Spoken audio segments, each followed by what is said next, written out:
क्रांतिकारी मदारी पासी के बारे में आपने कई बार वीडियो में देखा और साथ ही क्रांतिकारी मदारी पासी जी के ऊपर मैंने 2 वीडियो डिटेल में बनाई हैं। अगर आपने उसे नहीं देखा है तो मैं वीडियो का लिंक डिस्क्रिप्शन में दे दूंगा, आप उसे ज़रूर देखिएगा।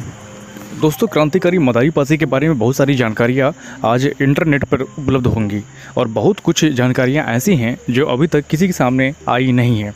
और मेरी कोशिश ये है कि पासी समाज से रिलेटेड हर एक जानकारी आप सभी के सामने लाकर दिया जाए ताकि आप अपने इतिहास को अच्छी तरीके से और भली भांति जान सकें। दोस्तों, मदारी पासी के बारे में मैंने 2-3 वीडियो बनाया था जिसको आप सभी ने बाकायदा देखा भी। दोस्तों, इसके अलावा भी एक बात मन में ख्याल जरूर आता है कि आखिर मदारी पासी के बारे में स्पेशली चैप्टर क्यों नहीं है हमारे पाठ्यक्रम में। ये भी एक सवालिया निशान है। दोस्तों, मदारी पासी के बारे में बहुत सारी जानकारियाँ जो हैं अभी इकट्ठा की जा रही हैं और जितनी भी जानकारियाँ मिलेंगी आप सभी के सामने पहुँचाई जाएंगी।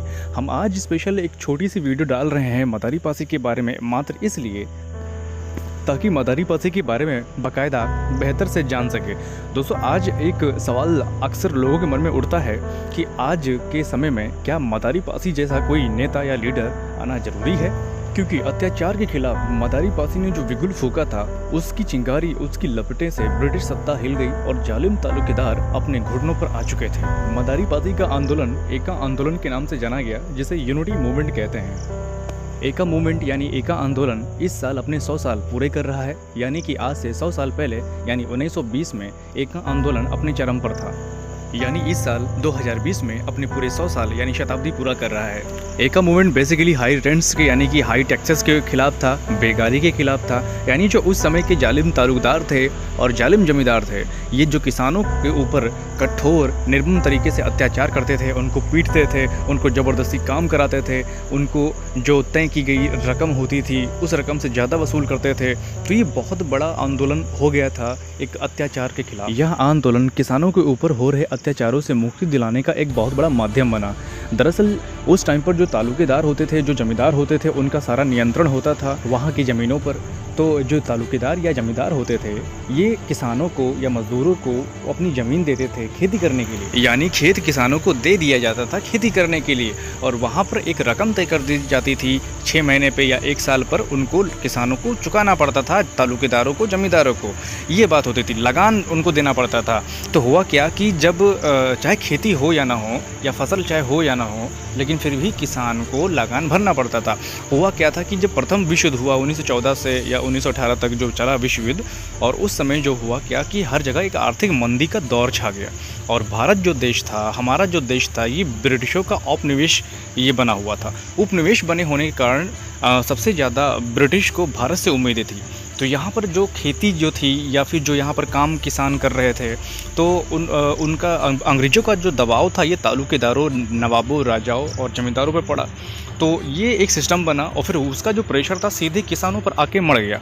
अब किसान खेती करते थे तो अगर लगान नहीं दे पा रहे हैं, इसका सीधा फ़ायदा जो था ये जमींदार और तालुकदारों ने उठाया। हुआ क्या, जो किसान थे ये किसी कारणवश अगर लगान नहीं भर पाते थे या फसल नहीं होती थी, कुछ नहीं कर पाते थे, तो फिर जमींदार तालुकदार उनको किसानों को ज़बरदस्ती मारते पीटते थे और उनसे बेगारी कराते थे। बेगारी यानी कि मुफ्त में काम करवाते थे।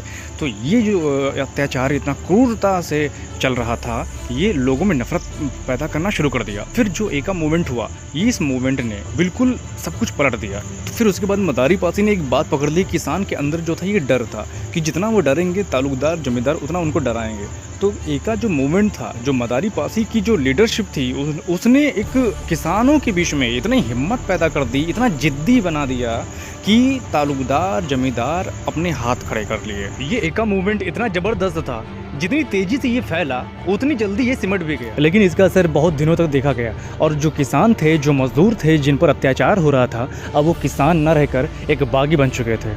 और इसी कारणवश बहुत सारे तालुकदार और जमींदार जो थे वो किसानों की शर्तों को मान लिए और बहुत ही जल्द वो घुटनों पर आ गए।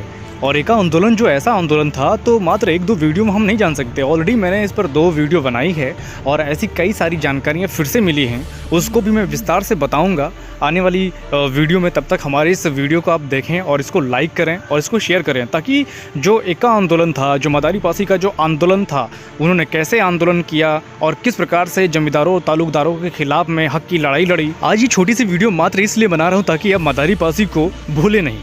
और दूसरी बात यह है कि बहुत सारे डॉक्यूमेंट में कुछ खास बातों का भी जिक्र हुआ है कि 1922 में या 1920 में उन्होंने किस प्रकार से आंदोलन किया, या उस समय की पेपर में या उस समय की जो किताबें थी उनमें इनके बारे में क्या लिखा गया था। तो ये जो सारी जानकारियां हैं इसकी डिटेल वीडियो में अगला पार्ट लेकर आऊँगा, उसमें दूंगा। लेकिन वर्तमान की स्थिति देखकर ऐसा लगता है कि एक बार फिर से इस दुनिया को, इस समाज को एक मदारी पासी की ज़रूरत है, जिसकी क्रांति से पूरा समाज जगमगाया था।